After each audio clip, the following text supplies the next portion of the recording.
So how have been your early years, childhood years, and what did you learn in your childhood about money, which stood you for? And this is about personal finance, not investing. Hi. So, sir, can you please introduce yourself to our students, basically? Sure. I am Achin Goel. I am a fund manager with Bonanza Portfolio Limited. I am chartered financial analyst, CFA from USA, and I have done my masters from US also. I've been managing fund for Bonanza for almost more than 10 years plus, and I'm with the group for more than 15 years now. So, how have you seen this finance industry growing over the years you've been into the industry? See, finance as an industry is very wide, so I will probably limit the discussion to the fund management side of it.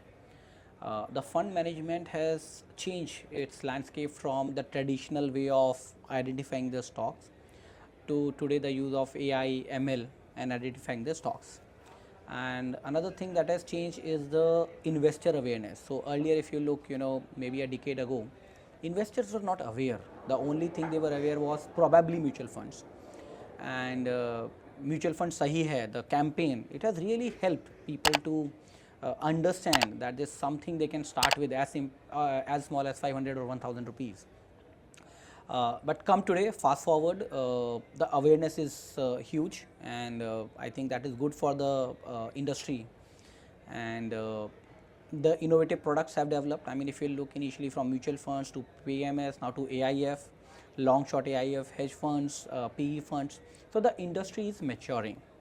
So there's a good growth, and we expect more new innovations and inventions to be part of the finance industry. So, if somebody is looking to build a career as a fund manager or a stock picker or a stock researcher, so what path should he follow, and what are the qualities which make a good fund manager? So I say ki there are two separate parts. So stock picker and fund manager, like I always say, these are two different things. So when you talk about stock picking, it comes to the research part. Now anyone who is interested in research, first of all you need to acquaint yourself with the surrounding happening, what is happening in the environment, micro environment, macro environment, global. Then you need some certifications which can enhance your skill set, right? It can be CWM, it can be research analyst examinations. Then you have to practice yourself. For research, I always say it's a self-learning. It's not an easy path, but so much of information and literature is available, you can sit at home and become an analyst. And good part of this is you can revalidate whatever you research in coming months, whether the thesis worked or it did not work, right? Now the fund management part of it. Now this is where there's a huge gap. No one teaches fund management. People teach research. No one teaches fund management. That is what uniquely defines person as a fund manager. Now when we talk about fund management, it's the part which is not covered in research. Like if you have identified a stock, now when to enter, when to exit, how much to enter, when to add more, when to scale down, Okay. that is the fund management part. So Okay. you need to have an understanding of the stock. So as a fund manager, you need to know which stock to pick. That is only a small part. But how much, when, and whether you should replace it or not, it's the ecosystem of the fund manager, and no one teaches that today. Is it learnable? It is definitely learnable, but most of the things will come from self-learning, or if you are working with a right fund manager. See, today what I see, most of the people, this distinction is not there. They are the stock picker as well as the fund manager. So if you are working in the right organization wherein these roles are clearly defined, I think you can learn. Right. So, how have been your early years, childhood years, and what did you learn in your childhood about money, which stood you for? And this is about personal finance, not investing. Yes. So it's very interesting, Deepak, that you asked. So practically, I belong to a family wherein my father is chartered accountant, my uncle is chartered accountant, and my brother started his journey into engineering. He is the first one from our generation who got into IT BHU. And all my brothers and sisters, real siblings, everyone got to the engineering then. So IITians and all these, right? So I also got into engineering, and I landed up as a chemical technologist in Bombay. Then I also did my master's. So my education part has primarily into the chemical technology, and it has shaped up to get that analytical mindset. So I feel today what I am, I attribute a major part to my graduation and undergraduation as a analyst, chemical analyst, right? because there you have to do experiment, you have to do a lot of things, you have to make a product, you have to do, right? So that mindset developed there. Finance, I believe, because it is in my genes, somewhere I got that advantage. And when I came back to India in 2009, it was not that difficult for me to get into stock markets. It was little easier because all my school years or childhood years, I mean listening my father about shares, buying, selling. So somewhere that impression really helped me, and I got that in-house nurturing. So somehow we see that many engineers become very good fund managers and finance professionals. What's the basic reason? So, like I said, when you are an engineer, the education or the curriculum is such that it develops the analytical side of your brain, right? And when in the fund management, like I said, research part, analytical part, it's very critical to the success. So that development during your graduation of 4 years, and with me advantages as a master's in 2 years, you develop that aptitude, and it pays off when you actually come to the stock market. Only difference is, as an engineer, you learn a lot of patience. Markets are impatient. So that is something you have to discover. Okay. So I'll ask you some question on personal finance. So you've been managing your own money, you've been seeing people managing. So what are fundamental principles of money management which you follow for yourself?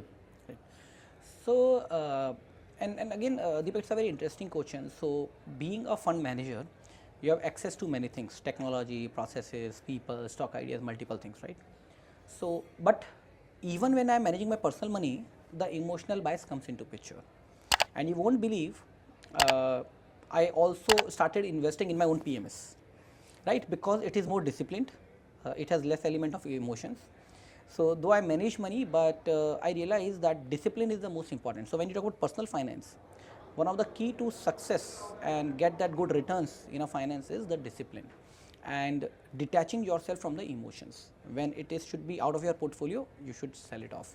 So like I was also saying, booking losses is something that I learned, which you cannot do personally, but professionally I do it. So do you follow the goal planning thing and all those stuff which they teach in personal finance? So goal planning, Deepak, I mean, I am a CFP also, Yeah. and we started that vertical at Bonanza in around 2015-16, and we were actually doing the complete goal planning. And as a holistic, see, goal planning taken individually will not make too much sense because you don't know whether you have money for the other goal or not. Right. So all the goals with their timelines, with the risk appetite, you have to create that goal planning. Right. And we have done that extensively. Like one report would be around 40-50 pages for our investors. So we have done that, right? Then came the IA regulation, post which we kind of had to formally disengage with that. But yes, even today when the investors comes, and it's important to tell them that how they can achieve their goals. So we do that, we guide investors, but like I said, it's not a very formal thing kind of thing today, but it's very critical for the investors. So what message would you give to budding finance professionals wanting to enter into this industry? What to look out? What is the scope? And where can they go wrong, which they need to avoid? So one of the message I would like to give is be open to everything. I mean, many times I come across the thought process, I want to do research, I cannot do sales, I cannot do marketing, I cannot do operations. I always say be open to anything and let that be the starting step of your career, number one. Second is the mistakes. I mean, mistakes are bound to happen. We all make that. Even today we make mistakes, right? Learn from them, delve upon them, that what has gone wrong. And normally in finance, you can go wrong. For example, in operations, it's a simple thing. You may punch a wrong order if you are putting a dealing. You may do a wrong reporting, right? These are the basic things. So be mindful in whatever you are doing. And third, when you want to enter a finance, after 1 year or 2 year of your journey, define your liking. See, you cannot know on day one whether you want to be an analyst or you want to be a wealth manager or you want to be a financial planner. So spend 1-2 years, understand the ecosystem, then define this is what interests you, then make your career. Don't pre-decide your career and enter finance. Right. So that is something I always advise, that there's a lot of time left. I mean, as a student, you enter, join, and this journey is long. Right. What would you say about this conference today? How has been your experience?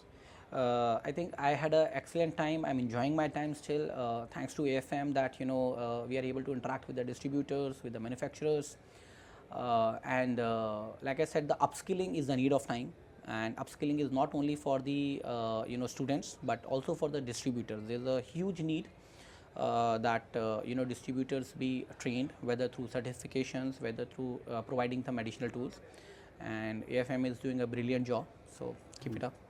Thanks a lot. Thank you very much.